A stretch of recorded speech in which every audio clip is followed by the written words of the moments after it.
આ છે રાજકોટની ઇમિટેશન માર્કેટ, જે છે એશિયાની સૌથી મોટી બીજા નંબરની માર્કેટ.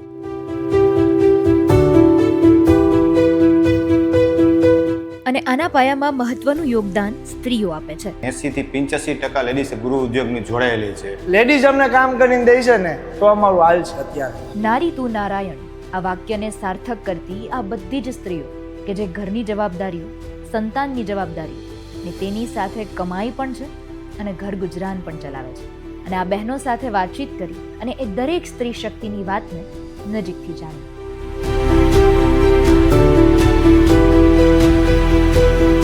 રાજકોટની આ ઇમિટેશન માર્કેટમાં ખૂબ મોટી સંખ્યામાં સ્ત્રીઓ આ કામ સાથે જોડાયેલી છે.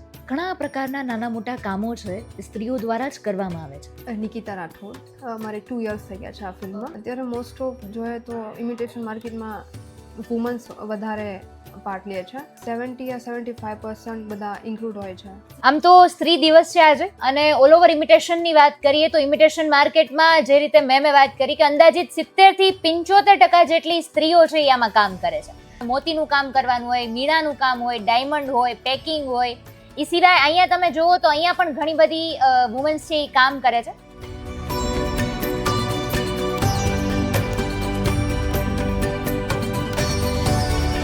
તમારું નામ શું છે? કાજલબેન. કાજલબેન, તમે કેટલા ટાઈમથી અહીંયા કામ કરો છો? અમે અહીંયા 2 વર્ષ થઈ ગયા, 2 વર્ષ ઉપર. 2 વર્ષથી તમે કામ કરો છો. એટલે અહીંયા તમે 2 વર્ષથી કરો છો, પછી ઘરે કાંઈ ઓલું ઘૂઘરી બીડવાનું ને એવું કામ કરતા હોય એ કેટલો ટાઈમ થયો? એ અમે 3 વર્ષથી કરી ઇમિટેશનનું કામ. અહીંથી જ લઈ જઈશ. અચ્છા. અને હવે તમારે 2 દીકરી છે અને તમે ત્રણેય સાથે કામ કરો છો, તો આમ ઘરની જવાબદારી અને કામ બધું કેવી રીતે થઈ જાય? આયરે થઈ જાય હેન્ડલિંગ થઈ જાય? તકલીફ પડે કઈ? એમ કે મોડા સુધી ખેંચવું પડે. હા, એ રીતે. એટલે એને એમ કે 12 રાતના 2-2:30 વગાડી અહીંયા દિવસનો કરીને ઘરે કરી. હા. આટલી મોટી સંખ્યામાં જે સ્ત્રીઓ છે એમાંથી ઘણી એવી પણ સ્ત્રીઓ છે કે જેમના પતિ હયાત નથી, ઘરમાં બીજું કમાવા વાળું કોઈ જ નથી, અને એ સ્ત્રી પોતાના પરિવાર માટે હિંમતભેર ઊભી છે અને આ સમાજમાં પોતે ગર્વથી જીવન જીવી રહી છે.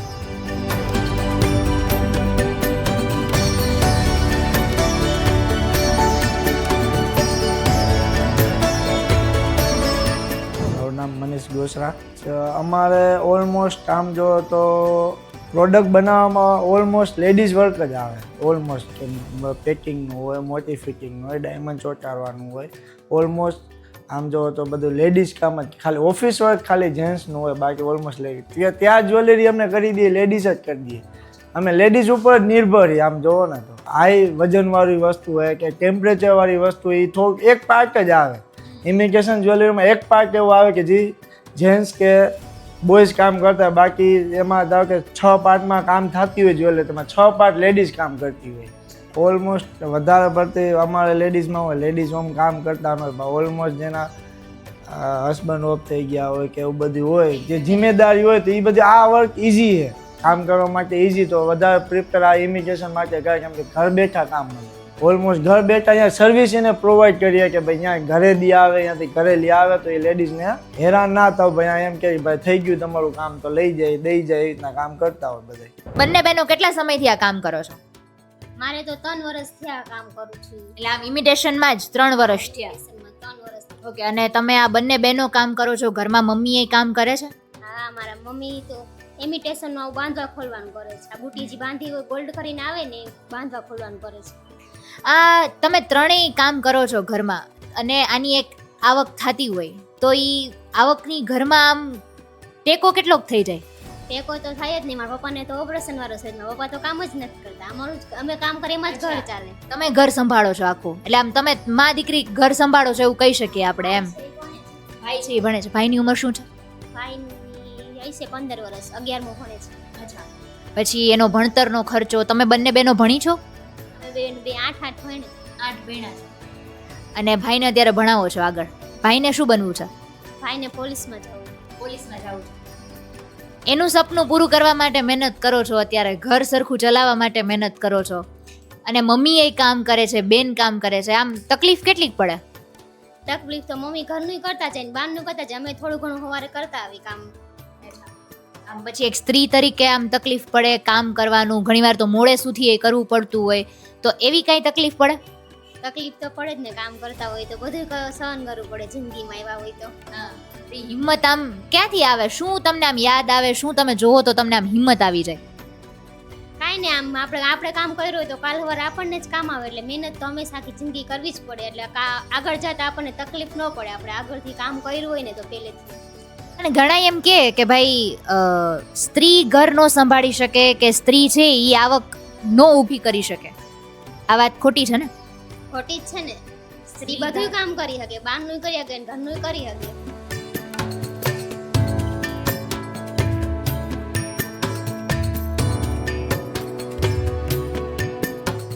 આ એ સ્ત્રી છે કે જે સમાજના બંધનોથી ઉપર ઉઠી પોતાના માટે જીવે છે. એ સ્ત્રી કે જે માતા, બેન, પત્ની અને દીકરીની ભૂમિકા તો નિભાવે છે, પણ સાથે હું પોતે પણ માણસ છું એ વાતને પણ સ્વીકારે છે. તમે અહીંયા આવો ને જ્યારે, ત્યારે આમ તો તમારી આજુબાજુ આડોશ પાડોશમાં મહિલાઓ આ કામ કરતી જ હોય. સાંજ પડે એટલે મસ્ત થાળી લઈને બેસી જવાનું, ઘૂઘરી પીડવાની ને મીણા પૂરવાના અને બધું જ કામ એકદમ બેનપણીઓ સાથે વાતચીત કરતા કરતા કરતું જવાનું. આપણને દેખાતા બહુ નાનું લાગે, પણ એ સ્ત્રીને પગભર રહેવા માટે આ કામ બહુ જરૂરી છે. અને એ ઘરમાં આ કામથી કેટલો ટેકો મળતો હોય ને એ એનો પરિવાર જ જાણતો હોય છે. અને એમાંય મેં એમ કીધું કે એશિયાની આપણે કહીએ ને કે મોટામાં મોટી માર્કેટનું જે આખું લિસ્ટ બને એમાં આપણી આ જે રાજકોટની ઇમિટેશન માર્કેટ છે તેનું નામ બોલાઈ રહ્યું છે. તો તમે વિચારો કે કેટલી સંખ્યામાં મહિલાઓને રોજગારી મળે છે. અને એ જે મહિલાઓના ઘર છે આના ઉપર ઘણી મહિલાઓ તો એવી પણ હશે કે તેની ઘરની આવક જ આ રીતનું આ જે કામ છે એના ઉપર રહેતું હોય છે. અત્યારે તમે જુઓ મારા હાથમાં સરસ મજાની કેવી સરસ આ ઝુમકી છે, બુટ્ટી છે. આ તો હું તમને એક પીસ બતાવું છું. આવા તો કેટલાય અલગ અલગ પ્રકારના આ રીતે અહીંયા પીસ છે એ બનતા હોય છે, અને એનું આખું માર્કેટનું હબ છે. કેટલી બધી આમાં મહિલાઓ કામ કરે છે એમ. અને ઘણા બધા આપણે જેને પગભર રહેવું કહેવાય એ તમે છો અત્યારે, તમારી બંને દીકરીને તમે, તો એ તમને કેવી મજા આવે છે? બહુ મજા આવે ને, પણ સપોર્ટ મળે કામ કરવાનો. એકલા કરતા હોય બે છોકરીનું મળે તો મદદ મળી ગઈ કહેવાય ને. હા, પછી આમ તમને થાકોડો લાગે ને આમ હવે નથી થતું એવું કઈ? ના, કોઈ દિવસ ને એમ થાય કે રોજ ઉમંગ જ હોય કામ કરવા જવાની, કે હાલો કામે જવાનું છે. પછી આમ ક્યારે એવો વિચાર આવ્યો કે આ ઘરનું કામ ને આ બધું ભેગું નથી થતું, તો ત્યારે પછી શું કરવાનું એવું કઈ? જવાબદારી ઘરની, છોકરાઓની જવાબદારી? ના, એવું કોઈ દિવસ ન લાગે. તકલીફ જ નથી પડી? હરોજ એવી જ હોય, ઉમીદ જ હોય કે હરોજ ઉઠીને કામે જવાનું છે, ખુશી જ હોય કે કરવાનું જ છે આપણે જ. એટલે અહીંથી લઈ જાય ને ત્યાં જઈને કરે, ઘરે બધા હપીને જ કરી, ઘરે જઈને. પછી અહીંયા ખાલી પેકિંગ નું જ કરો છો ને? પેકિંગ કરી, રિપેરિંગ કરી, કચરા પોતા કરી, બધું કામ કરી અમે. બધું કરી. અહીંયા કામ કરવાની કેવી મજા આવે? અહીંયા બહુ જ મજા આવે. કોઈ કાંઈ કહે નહીં, ખારા ન થાય, બધાની રીતે કામ કરતા હોય. નો સેટ ખારા થાય, નો કોઈ માણસ અમને કાંઈ કહે. અમે એમાં રીતે જ બધા કામ કરતા હોય. પરિવારની જેમ કામ કરે. આપણું એમ જ કામ કરવાનું. અચ્છા, આપણું પોતાનું છે એવી જ રીતે કરવાનું. કામ વાળા સમજીને એમ કામ ન કરી કે સેટે કોઈ દિવસ અમને એવું ન કહે કે આ કામ વાળા, એ એમ જ કે તમારું સમજીને જ કામ કરે. મારું નામ મનીષ વસોયા છે. પણ અત્યારે ખાસ તો અમારે જ્વેલરી પણ લેડીઝોને પહેરાવીએ છીએ અને બનાવે છે લેડીઝ. અમે તો ખાલી માધ્યમ જ છીએ. અને ખાસ કરીને જ્વેલરી એક ઇન્ડિયામાં બહુ મોટો એક હબ છે.